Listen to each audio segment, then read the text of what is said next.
Should we be free to smoke? Would you arrest a shoplifter? And is Rishi Sunak the man to change Britain? This is Politics Live.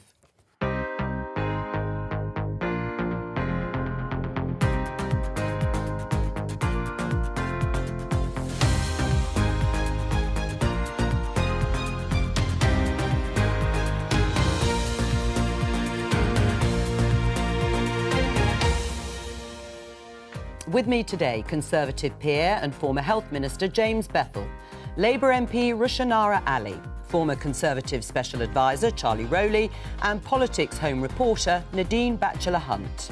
On today's programme, can Rishi Sunak actually win?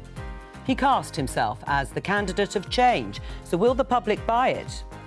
The Prime Minister also wants to end smoking. This man is pleased.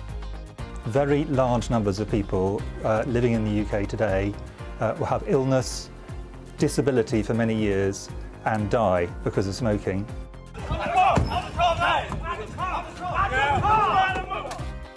Members of the public tackle shoplifters in Essex. Should we step in?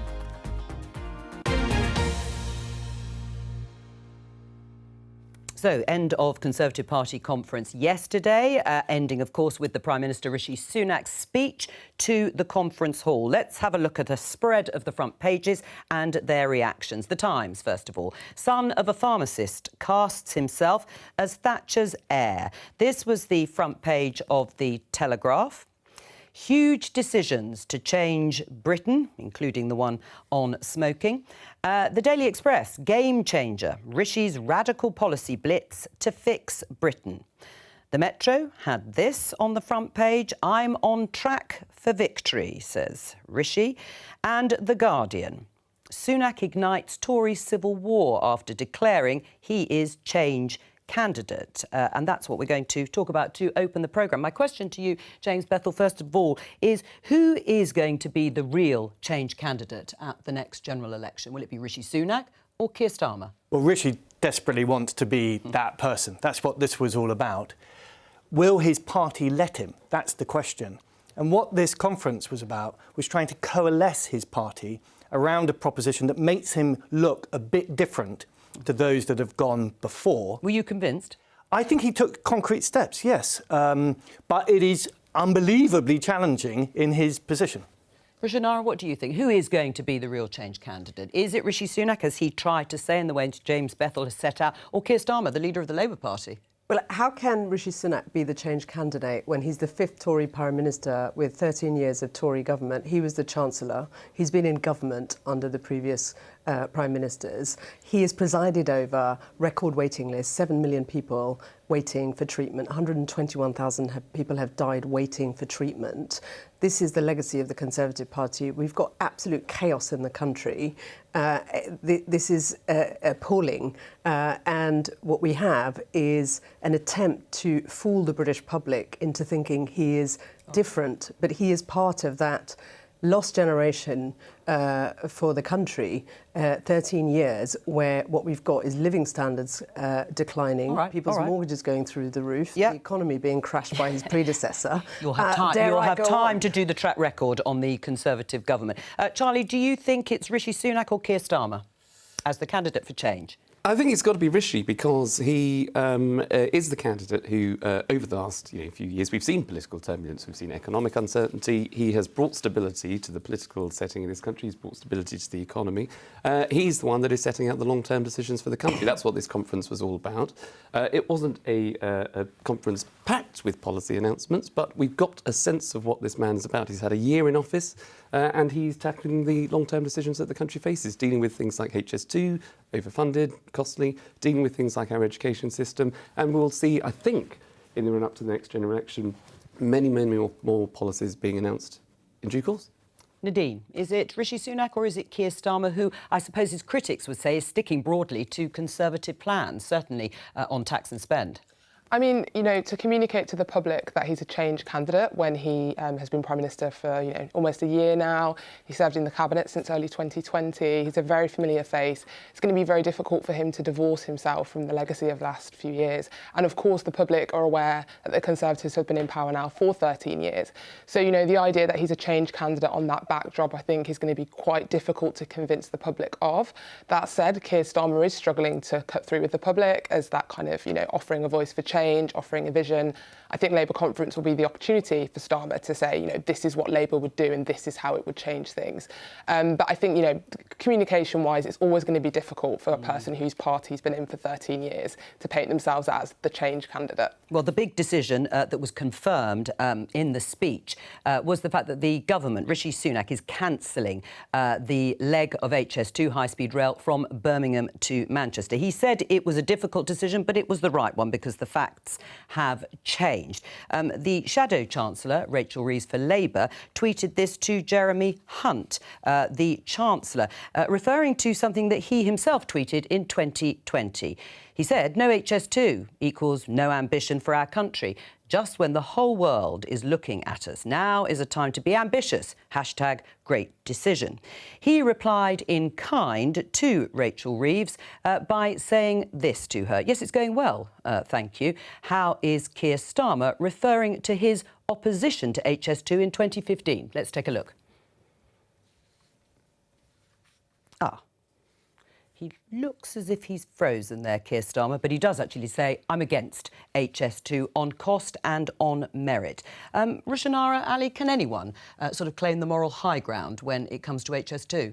Well, Keir raised some issues that were legitimate in his constituency because of the disruption that was going to cause in his constituency, and he was reflecting those points, and after careful consideration, he's made it clear that he did support HS2. And the wider point is that this is a long-term infrastructure project that had cross-party support, and it took a great deal of work to do that. And what we've got now is the chopping and changing, causing absolute chaos, which is very damaging for investor confidence at home and abroad, and it's damaging for future economic growth. So that's what we've got to really focus on. How do we get out of the economic mess that the Conservatives have put us in? And the answer is not to reverse long-term infrastructure projects. That sends the wrong message to investors. Well, Jo, do you agree with that analysis?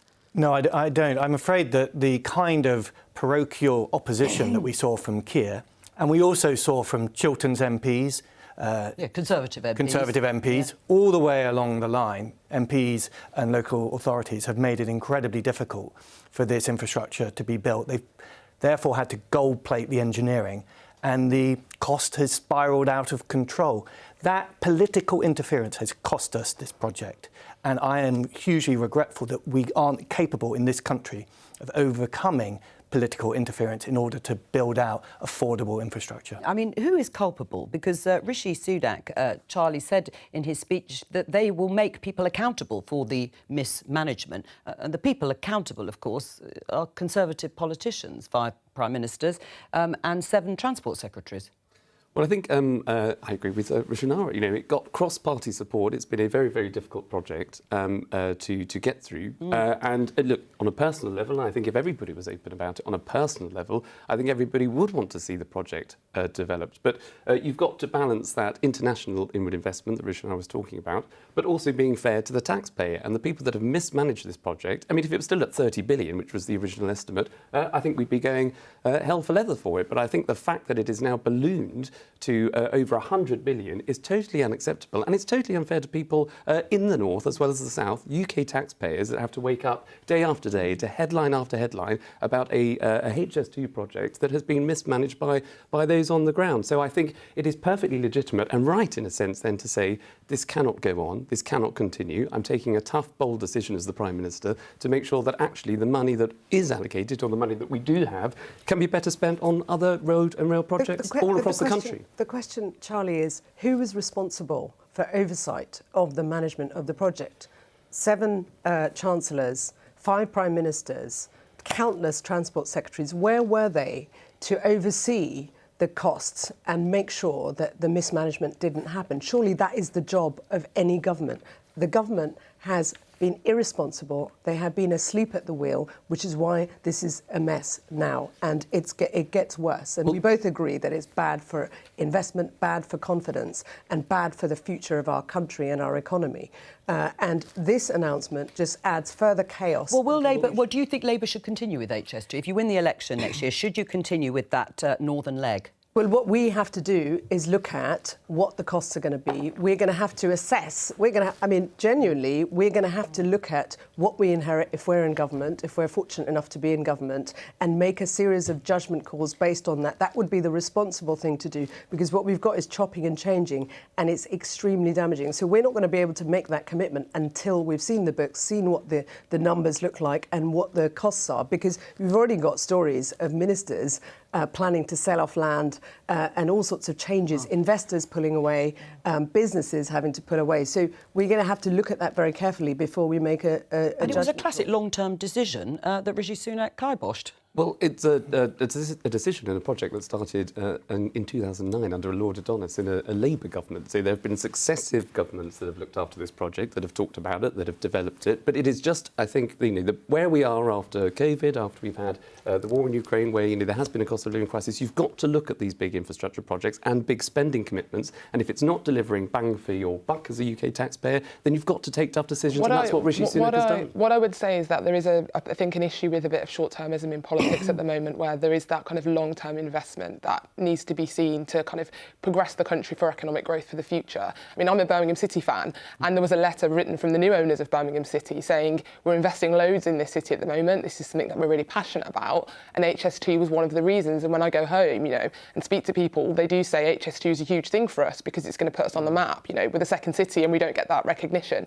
So, and as you've pointed out, it's not just it's not the first project, pushing back net zero, to the car decarbonisation of cars. Yeah. That's also had a huge impact on business, and I've spoken to stakeholders about that, and they're also concerned. So I think it does feed into a broader issue of investors are trying to be confident investing in the UK, and if you're reversing all of these projects, it is damaging for long-term growth. Well, let's have a look at some other parts of Rishi Sunak's speech. It was a long speech, nearly an hour, and yes, there were some announcements, as Charlie said, perhaps not as many as we were expecting, but this got the biggest cheer, actually, throughout the speech. Let's have a listen. Patients should know when hospitals are talking about men or women. And we shouldn't get bullied.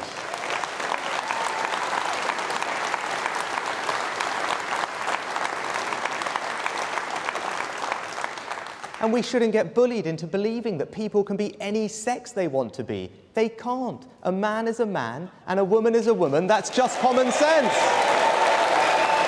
What was the thinking behind saying that in that way? Well, I think, look, again, from my own sort of personal view, is that if you are transgender in this country, if you feel as though you've been born into the wrong body, making any change to live a happy, healthful, successful life as we all can enjoy, I think is the right thing to do. They should be encouraged. These people should be supported. And I absolutely think everybody agrees that. And I think the Prime Minister will also agree with that too. But I think what we've seen and what I think the Prime Minister was doing there was making sure that actually where, if you are transgender and if you're gender dysphoria and you're suffering in that sense, it is a very, very small proportion of the public. But the debate has become so widespread on political shows, on political programming within the media. It has caused huge amounts of concern and confusion within policies, whether it's in the criminal justice system, whether it's in hospitals, and it's extended to schools. So I think being absolutely clear about where policies should be directed, from men and women, where there are differences, particularly in the criminal justice system, in health and in education, I think that's a common sense approach, and I think that's what the Prime Minister was trying to articulate. What did you think when you heard that, Nadine? I thought it was another example of the Prime Minister able to say something that's kind of cost-free, like the citizens' arrest thing of shoplifters, and that knows it will play to a Conservative base that kind of wants to hear that sort of stuff. Ultimately, I think very few trans people, if any, believe they can actually change their sex. What they're talking about is gender. Gender and sex are very, very different.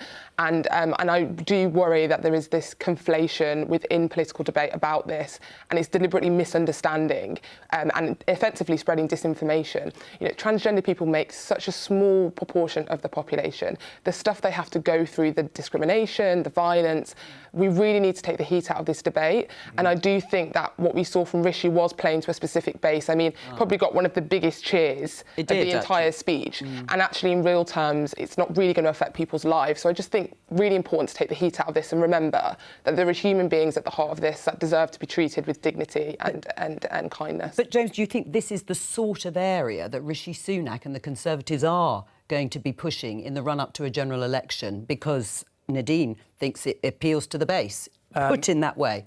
Well, I think it is tempting, but it would be a regret to me if they go down that route. I agree with Nadine.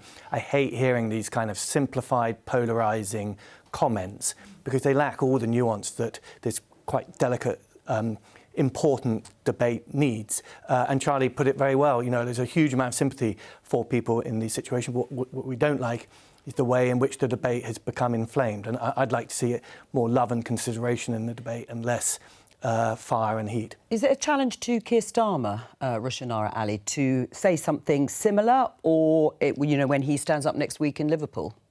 No, look, I agree with the panellists here, and I think we need to approach this debate sensitively, but we need to recognise that this debate has become very polarising and very divisive. And of course, those who are transitioning, those who are, working through these issues need to be treated sensitively with dignity and protection, particularly with young people. So there is not the division that the Conservatives are trying to whip out. This is an attempt to try and whip up hostility. What we hear on the doorstep. Well, what should Keir Starmer say then? What should Keir Starmer say if he is going to respond, or will he just ignore? He's made his position very clear, and what we've got to focus on now is the issues that are affecting people on the doorstep. I don't, when we're knocking on doors, people are talking about cost of living, NHS, waiting lists, mortgages. Those are the things that. But it's interesting it got such a big cheer then. Why? I mean, and I think I think part of that reason is because yes, it is minority of the population that we've talked about, but it does have the way in which the story is reported at times. It does have a serious impact on women, and there are lots of concerns I've heard in focus groups from women that say they're worried about their sort of single-sex bases and things like that. So it is something that does come up and could be politically appealing to what women want to see is rape convictions tackled, because there are serious issues affecting women in our country that this government has failed to address, whether it's health inequality, maternity services. I mean, it is staggering what's happening in terms of the number of deaths per week among women. There are huge safety issues. So if the government is serious about tackling these issues, they need to focus on the real issues that affect men and women, but particularly women. James? I also think with the culture stuff as well, we saw it with some things about 15-minute cities or whatever, this meat tax. It's all part, I think, of a kind of culture warring thing, and we know that the Conservative base does like that sort of stuff, does like rhetoric on that. But will it work? Will a focus on those sorts of issues work electorally? I think the climate around politics has become hypersensitised, but the positioning for Rishi is of being the grown-up in the room. And my advice to him would be, if that's the character you're trying to portray, don't fall for the simplistic conspiracy theories and stirring up trouble on the culture wars. What the British public really want are answers to the questions on cost of living, on the NHS, on these really big substantial issues, not on that fluff. I mean, just before we move on, I mean, it's true in the past that Keir Starmer, the Labour leader, has struggled to answer directly the question about who is a woman and who is a man. That's what the Conservatives would like you to believe. He's made it very clear. There is a difference between gender and sex. We introduced the equalities legislation. There are protections within the framework. Of course, that's being currently reviewed by the government. That needs to be done sensitively. What we've got is a situation where the government and ministers, and including the Prime Minister, have tried to whip up hysteria and division because it's what Lord Bethel's saying. They want to have an election over over these sorts of issues, as opposed to the issues that really are affecting people's lives. I have my constituents are concerned about the fact that schools are having to close because of the fact that the buildings aren't safe. 170 schools. So you see it as a distraction from those. There are serious issues that need to be dealt with sensitively and carefully, as other panellists have said, and we agree with that. But there are big issues affecting people's lives. People not being able to put food on the table, pay their mortgages, their kids going to school, not knowing whether they're going to be safe. You know, we've had a school closure in my constituency with 1,500 kids that are having to be taught from home because the government hasn't got a grip on RAC. All right, well, let's talk about something else that Rishi Sunak made quite a lot of, his personal story and career, becoming the first British Asian Prime Minister. Let's have a listen. Never let anyone tell you that this is a racist country. It is not. My story is a British story. A story about how a family can go from arriving here with little to Downing Street in 3 generations. What does the Conservative Party offer a family of immigrants? The chance to become Energy Secretary, Business Secretary, Home Secretary, Foreign Secretary, even the chance to become Prime Minister. I mean, Nadine, it is quite a compelling case, isn't it? Vision of diversity at the top of government within the Conservative Party. And I think it's something that Labour has struggled to kind of emulate. You know, we haven't had an ethnic minority leader of Labour yet. We haven't even had a woman leader of Labour yet. So I think the Conservatives are ahead in that respect. But also, you know, he's making a speech at party conference. He's obviously trying to send a specific message. If you get down into the kind of, you know, the details on inequality in this country, over 50% of black kids in this country live in poverty. We know there are disparities in the criminal justice system. So the idea that, you know, we're kind of an anti-racist utopia. I'm not saying that's what Rishi thinks, but there are those that do think that. I don't think we're there yet. But, you know, it is a good place in many ways to be an ethnic minority, but we also have to be honest about some of the things that aren't so great if we're going to have progress and we're going to make this country the best it can be. I mean, it is difficult for Labour to paint that similar vision in terms of politics and at the top of government, isn't it? Look, we are the party of equality. We are the party that stood up for people. We established, you know, it's the post-war Labour government that introduced for education free at the point of delivery, healthcare and so on, the springboard for enabling people from all communities to succeed and thrive. But that wasn't my question, Rishanara. It was a sort of who has a better story to tell, if you like, when it comes to the top of government. I'm not sort of disputing all those other things. But no, I mean, do you agree that Labour, despite the things that you said about being champions of equality, haven't got quite the same story? Look, we have, in the last century, Labour was in power only for 22 years. The Conservatives have had 5 prime ministers. They've been able to chop and change and have different prime ministers within the time, because of the length of time they're in power, to be able to... So they've had more opportunities to have different leaders running the country. If we were in power for that long, no doubt we would be in a position where we could have more opportunities to have prime ministers from different backgrounds. Our party is, we have a record number of women and ethnic minorities. We are doing more to make sure that happens. This, you know, it doesn't stop. You have to keep working at it. We are the party that introduced legislation, protections for minority, tackling discrimination. I mean, Josie, it's true. It's not just about who is sitting in those cabinet seats, is it? It's also what they do with I those would say positions. that I am very proud of the Conservative Party and how far it has come in my lifetime. I remember when the Tory Party did have a lot of racism in it. At one Conservative club I used to go to, it had "No black served at the bar" sign up on the wall, and that's in my living memory. That has completely changed, and there has been a project to make the Conservative Party a really inclusive organisation. And Rishi put it really well. He's nailed it. The Labour Party has not done the same thing within its organisation.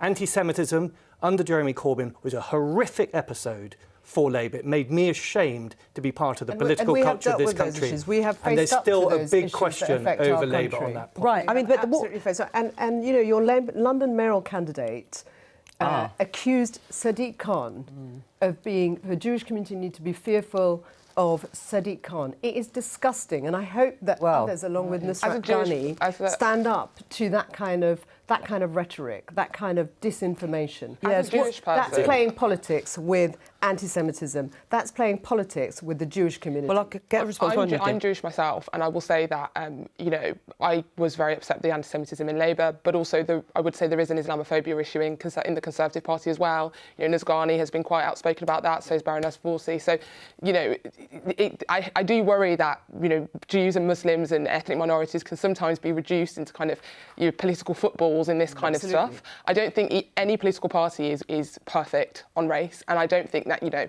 just because a leadership team in the Conservative Party is quite diverse, is, you know, socially, economically, it's not particularly diverse. A lot of them are from private schools.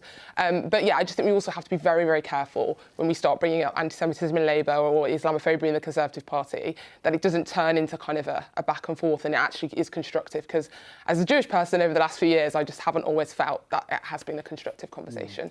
The two things I'd say are just the second line in what Rishi said, that, you know, yes, he's very proud to be who he is as Prime Minister, but he's even more prouder that it's not a big deal. That just shows how far we've come as a country. And the Conservative Party hasn't been very good. If there's one criticism of the Tory Party that I have, is that we're not very good at, you know, shouting about those kinds of achievements. And there is no vacancy. There won't be a vacancy for many, many years to come until Rishi decides to leave. But if you look at the people that are being named as as people to succeed him, you're looking at, you know, Penny Mordaunt, you're looking at Kemi Badenoch, you're looking at Savella Braverman, perhaps, if you're on that side of the party. So, you know, the diversity within the Conservative Party is there for all to see, and it's a shame that we just haven't seen that in the Labour leadership. Well, before we move on, James, I wanted to pick up with you on the issue and the policy announcement, the free vote that there's going to be on ending smoking eventually, year on year. Why stop there?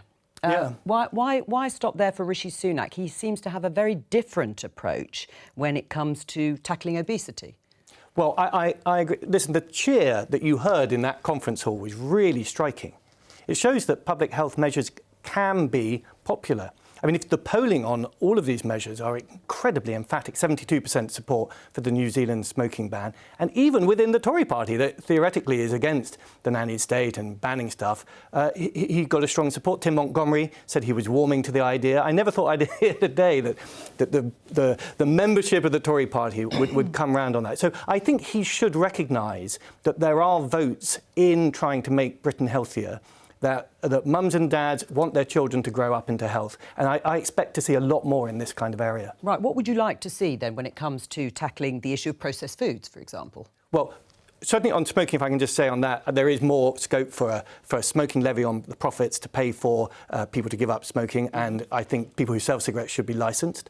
But then, as you say, in obesity, there are other things to be done. I think a levy on junk food, a highly processed food levy that put a spotlight, like the sugary drinks industry levy has done, on the contents of the food and generates money to help those who are fighting obesity, would be a good place to start. Right, but Rishi Sunak has said he doesn't consider it to be the same level of public health risk as smoking.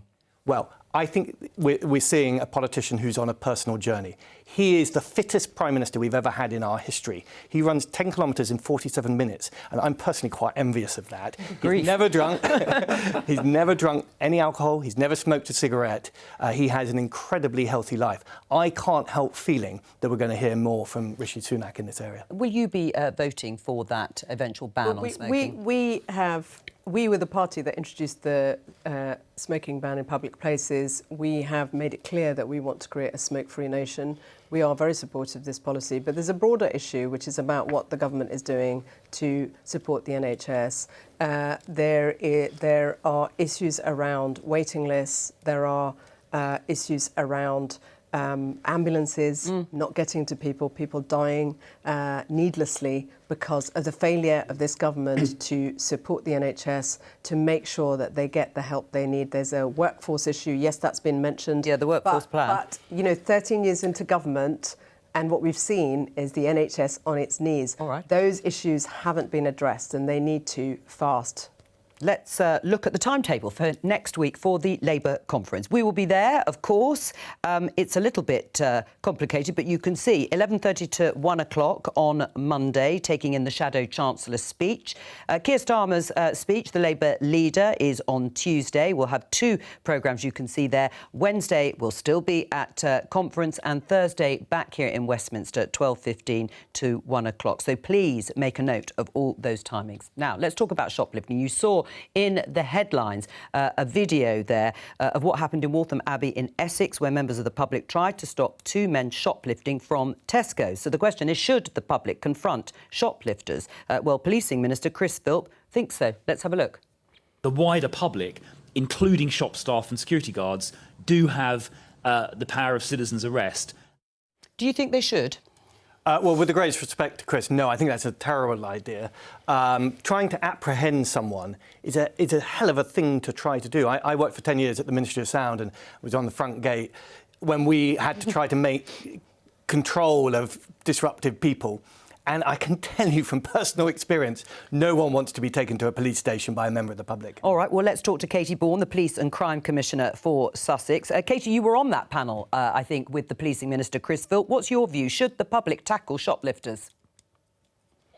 I think we see it as members of the public increasingly on a daily basis. We see these shoplifters in amongst us. And I get the frustration that the public and the minister are feeling on this. But my advice is always your own personal safety must come first.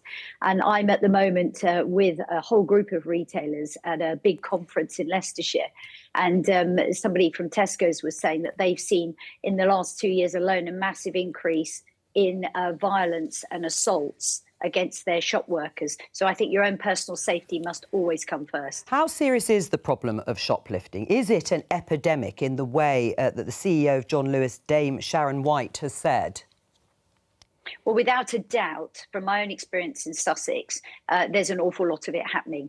And there hasn't been enough robust interventions going in, whether it's from the police or from other organisations, to prevent those sort of opportunist shoplifters.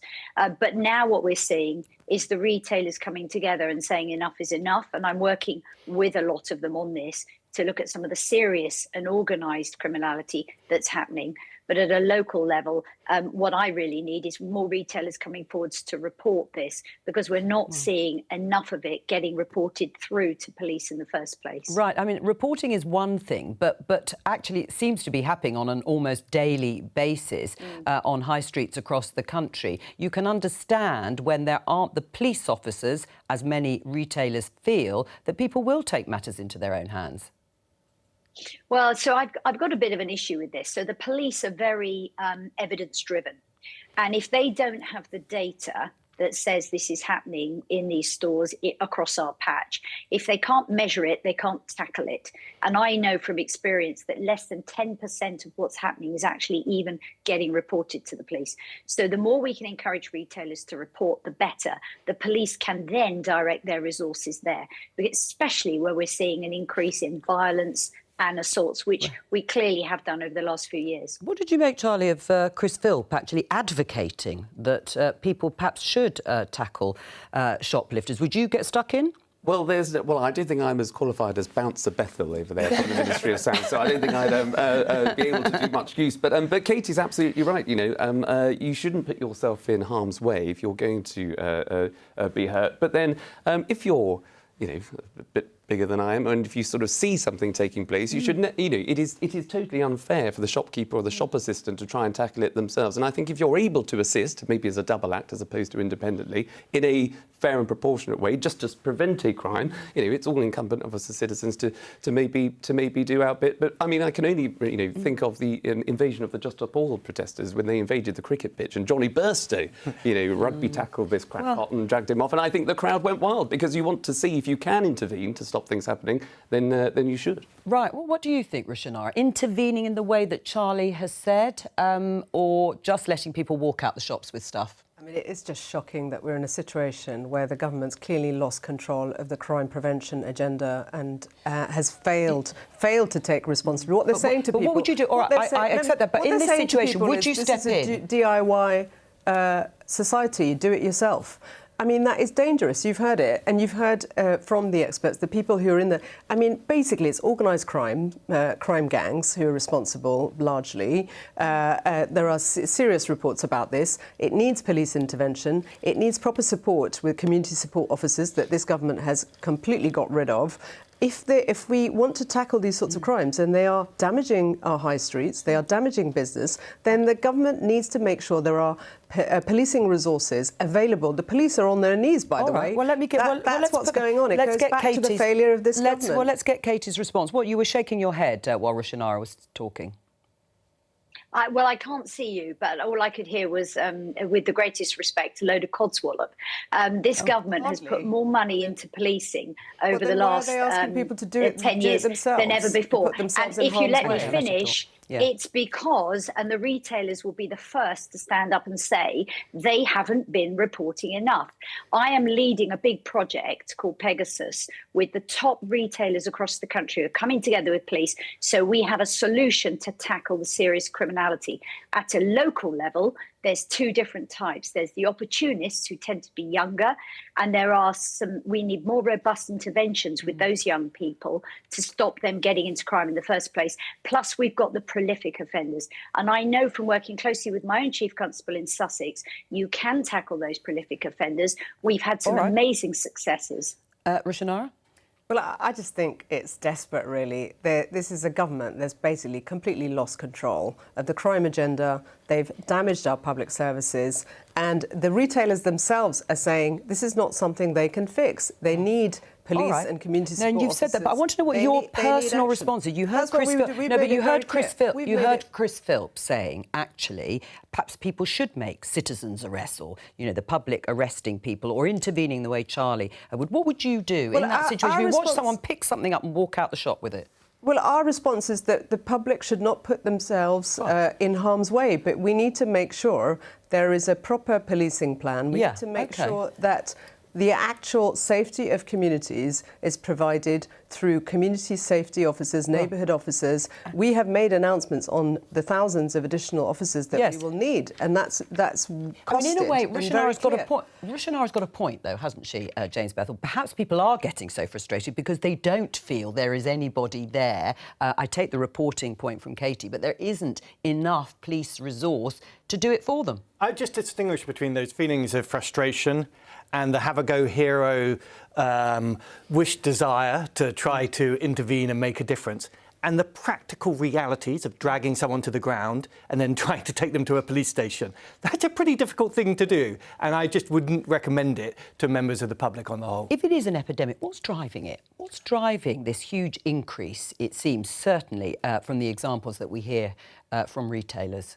I mean, it's kind of basic sociology that if people are poorer, crime tends to increase, and we're seeing, the cost of living rising and poverty rising across the country. I've not done lots of studies into this, and I'm not a statistician or whatever, but it's not, for me, it's not a huge surprise that criminality maybe increases in terms of shoplifting. I mean, we've seen an increase in the stealing of baby formula and things like that. I read a story today, I think it was on Sky, about how baby formula banks are rationing now the amount they can give out because of a surge in demand. So when you're on a backdrop where people are quite poor, I'm not saying that's the case for, organised crime, but also organised crime does tend to thrive when things are quite difficult in a society. So I would say, it's coinciding with the cost of living crisis, and shoplifting, particularly if it's food, it's not a huge surprise. Katie, what do you say to that? Well, from my own experience and a lot of the research we've done, the prolific offenders who you see in the high streets who come back time and time again often have substance abuse issues driven by drugs, alcohol, or so on. And then the serious and organised criminality, that's the bit that's really hitting hard with the major retailers. That is organised crime gangs that are operating. Do you think cost of living has had an impact, Charlie? It might well have done, but that's no excuse. A crime is a crime. People are desperate. And there should always be support for people that are in that situation. And the best way that you can help people is obviously to get inflation down. That is the biggest tax, effectively, on people's cost of living at the minute. So that's why Rishi Sunak is committed to getting the economy growing for everybody, so they're not in that position. But coupled with the 20,000 police officers, there are more police on the streets. It is exactly as Katie was saying, the reporting of it. And it's not, I think in the extreme, if somebody they may be a bit younger, fancy sort of, taking something from a shop. I don't think it's necessarily sort of pinning them to the ground and dragging them to the police station. They might put it back, they might apologise, okay, you move on, but don't do it again. But it's just making sure that we can't just ignore things that are happening in society, and if we can tackle it as a society together, then I don't think that's a bad thing. Katie, you're nodding there in agreement. So you would support the sort of approach that Charlie has outlined there, because actually a lot of people might be embarrassed and might just say, oh, all right, I'll put it back.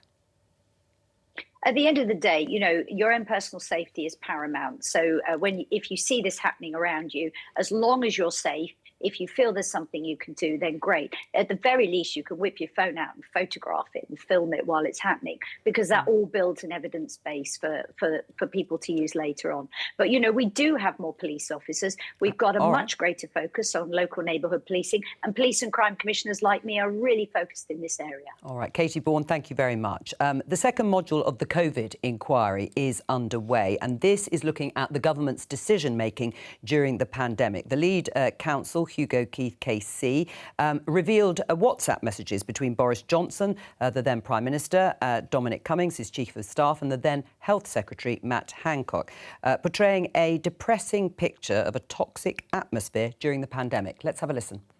A significant number of WhatsApp and diary entries refer to Mr. Hancock. It appears to be the case that the Prime Minister and a number of officials and advisers held him in low regard, in particular on account of an apparent tendency, to use their words, to get overexcited and then make stuff up. I mean, you worked with Matt Hancock, James, at the time. Did he make stuff up? No, that's not how he went about things. And I would point out that there is an operation to try to blame Matt Hancock for everything, and relying on the evidence of WhatsApps does not capture what went on in those days. Specifically, the relationship between Boris Johnson and Matt Hancock was extremely close. They spoke all the time, and I saw Boris Johnson trust his advice time and time again. But, why then did those WhatsApp messages sort of underline this feeling that actually Matt Hancock was held in low regard by Boris Johnson and Dominic Cummings? Now, we can put Dominic Cummings aside, perhaps, but Boris Johnson at the very least. Well, you're only seeing a few people's WhatsApp messages. You're not seeing everyone's. Dominic Cummings' WhatsApp messages feature very heavily in those reports, and he had a very strong view, which I think has prevailed in some of this reporting. Matt Hancock, as Secretary of State for Health, stepped into a very, very difficult situation and leant in really hard. I think that he took both the department and the NHS with him most of the way and had a huge amount of support.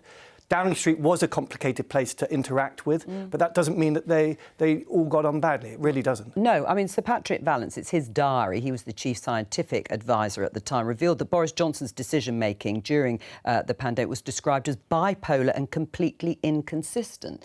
What do you make of that? Well, that's an observation that has been made by a number of people. Boris Johnson, as Prime Minister, had incredible political insight. It was amazing to work with him. He's very quick to understand things, but he did change his mind a lot. And I'm not the only person to have observed this point. He would make a decision early in the morning, change it in the late morning, and change it again in the afternoon. Would you characterise that as bipolar? I don't think calling people out for being bipolar or not is helpful or kind or reasonable. He certainly was up and down and had a tendency to change his mind on depending on who he had last spoken to. I mean, how helpful is this now at this stage, Nadine? Do you think people are still very much interested and want to know what happened in terms of decision-making at the time? I think one of the points of the inquiry is to make sure the country is prepared if we have another pandemic or when we have another pandemic. I mean, these things tend to happen, every 100, serious ones every 100 years or so. So I think the core of the inquiry is that. I also think there'll obviously be families who want answers. And I do think it's important for transparency and to learn from mistakes that, in a pandemic, it may not be a great idea for the Prime Minister to be changing their mind. And maybe the next pandemic we may have a Prime Minister that feels they should be more decisive, because we know in the past that wasn't a great approach to not be decisive. So I think, we have to remember what the inquiry is for. It is for the victims and the families, but it is also to make sure that we don't have excess deaths and, the kind of early chaos we had when the pandemic started in 2020. We haven't got long. Very quickly, surprised, shocked by the revelations? Well, I've never said anything unkind about anybody on WhatsApp, so I barely use it. All right, you've made that disclaimer. Rishanara? I'm not at all surprised, and what we've got to remember is 220,000 plus people died during the pandemic. I had one of the highest death rates in my constituency. I've lost family members. Many in the country have lost family members. So we need transparency. We need the government and the Prime Minister to provide the information that's been asked of him. That's all we've got time for today. As I say, I will be in Liverpool next week for the Labour conference at the earlier time of 11:30 on Monday, and we'll have Politics UK tomorrow. Bye-bye.